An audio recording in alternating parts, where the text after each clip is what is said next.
диханието на Господа няма живот. Без диханието на Господа няма жива душа. Душа, която да е жадна и да е гладна за Неговото присъствие. Защото не знам дали сте се замислили за това, но всеки един от нас, ние се раждаме с глад. С глад за това да я нахраниш душата ти. Да я нахраниш с храна, да я напоиш с вода, други с други неща. Но ти се раждаш с такава жажда за глад. И бебето още докато е в утробата на майка си, и там няма тази храна, която я ядеш в естествения свят. Но въпреки това той се храни. Защо? Защото Бог така ни е създал мен и теб. Да сме хора, които да сме гладни, да се нахраниме. Но много е важно с какво се храниме днес ти и аз. С какво се храниме ти и аз. И това е по същия начин, както когато се роди едно бебе, много е важно с какво ще го нахраниш, защото имаш избор с какво да го нахраниш. С майчина кърма, с хумана или пък с кисело мляко. Но най-здравословното, най-правилното и това, което ще направи едно дете да расте здраво, да е силно и наистина да опознава истинската храна, истинския вкус, който идва директно от майката, това е майчината кърма. Алелуя! Алелуя! Може би се чудите защо започнах така, какво ли ще е посланието за новия човек, за брак и семейство. Ами, за брак и семейство. Халелуя! Има ли някой, който е в очакване да чуем нещо тази сутрин? Алелуя! Халелуя! И защо започнах така? В Псалом 42, искам всички да си отворите Библията, 1 и 2 стих. Готови ли сте всички? Готови ли сте всички? Алелуя! Слушайте какво Бог ви говори тази сутрин. Както еленът пъхти за водни потоци, така душата ми жадува за Тебе, Боже. Жадна е душата ми. Жадна е душата ми. Нека всички да го кажем заедно. Жадна е душата ми.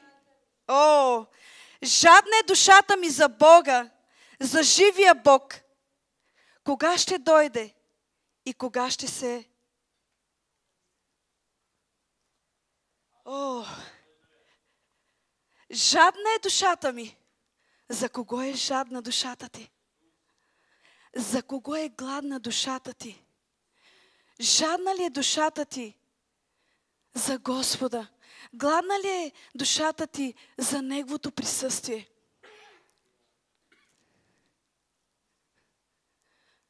Словото казва, очите на Господа са върху цялата земя и търсят.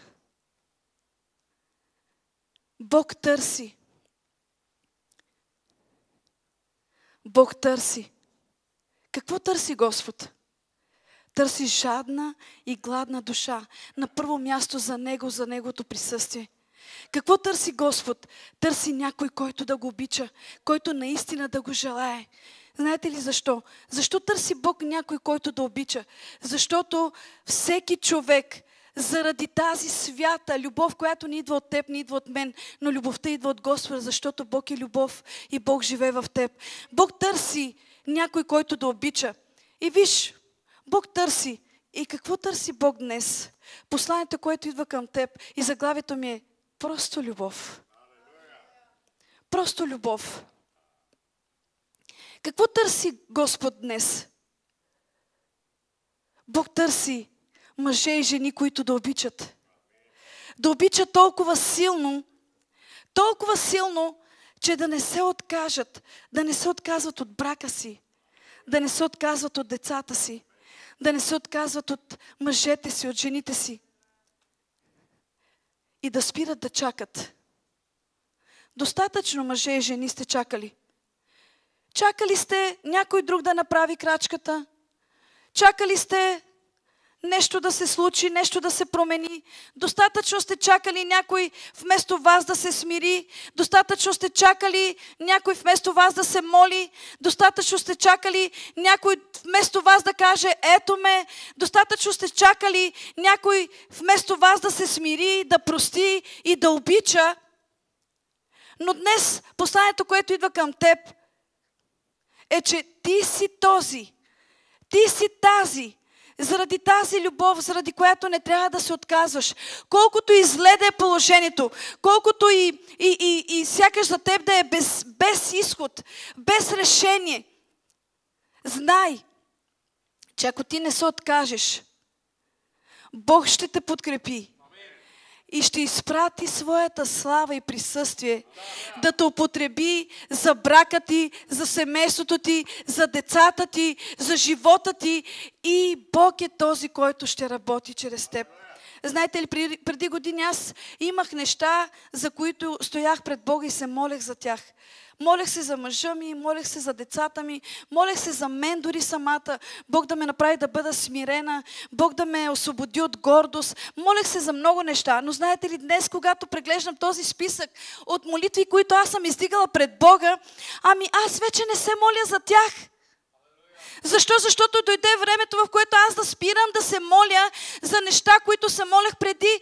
Защо? Защото аз виждам ръката на Бога, как работи, как е променила мен, живота ми, семейството ми, брака ми, децата ми. Аз спрях да се моля с този списък, с който се молех преди. И как идва промяната? Всеки един от нас, има ли някой, който да не иска да му се случат хубави неща, да не иска да е щастлив, да не иска да е спокоен? Има ли такъв човек? Мисля, че няма. Но всичко това, хора, ще имаш радостта, ще имаш спокойствието. Само когато този, който обича, стои в присъствието на Бога, стои в славата на Бога. Вижте, един човек, Овитедом, този, при когото отиде ковчега с Божието присъствие. Ковчега с Божието присъствие е бил в дома на Овитедом 3 месеца. И знаете ли какво се случи през тези 3 месеца? 3 месеца за теб може да са много, може да са малко, но за Господа един ден е като 1000 години и 1000 години като един ден. И ако всичко това, което не си постигнал или не си постигнала за 20, за 30 години, Бог може да го направи да го постигнеш за 3 месеца. Може да го направи да го постигнеш за 3 години. Може да го направи да го постигнеш за 3 дни. Алелуя! Ей! Но кое ще го направи?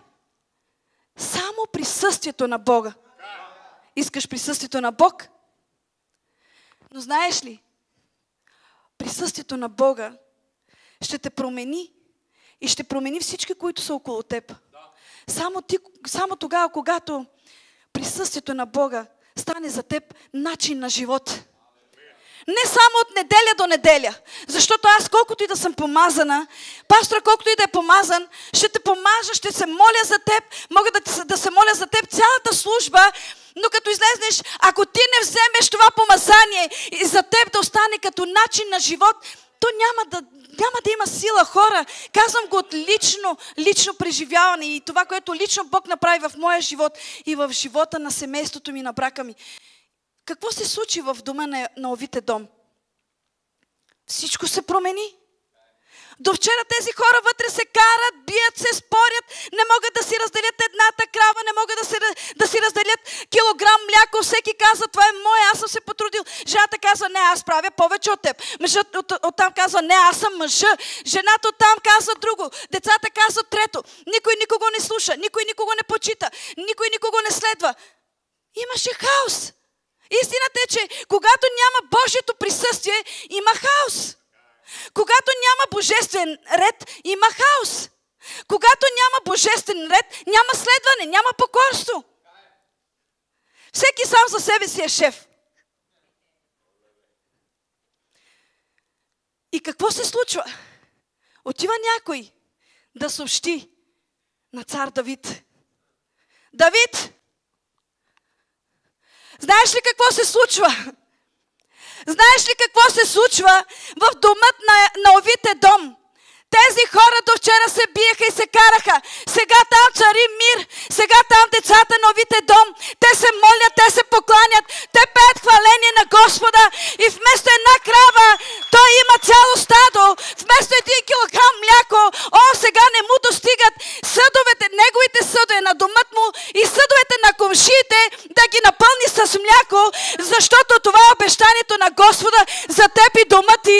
Ако ти живееш в присъствието на Бога, и ако ти обичаш помазанието на Бога, той казва, аз имам за теб място, където тече мляко и мед и ти няма да си в нужда, но ти ще живееш в изобилието на Исус. Халелуя! Какво ти трябва? Ако обичаш, аз знам, че ти обичаш. Аз знам, че ти обичаш жена ти, обичаш децата ти, мъжа ти. Ако обичаш, нека присъствието на Бога за теб да е като нещо и някой най-скъпото и най-скъпоценното. Защо имаше такова присъствие? Защо дойде такъв мир в домът на овите дом? Защото той знаеше, че този ковчег, това е Божието присъствие и той го пазеше. Той го пазеше и заради това, че той много го пазеше и обичаше това присъствие, Давид, когато си върна ковчега с Божието присъствие, той взе и овите дом със себе си, за да продължава да пази това присъствие и някой друг да си вземе пример от него. Халелуя! Искаш Божието присъствие, започни да обичаш на първо място, преди всичко и преди всеки, защото Бог каза, търсете Царството небесно, а всичко друго ще ви се прибави. Започни на първо място да обичаш Господ, а всичко друго Бог ще ти прибави. Ако го вярваш, отдай цялата слава на Исус.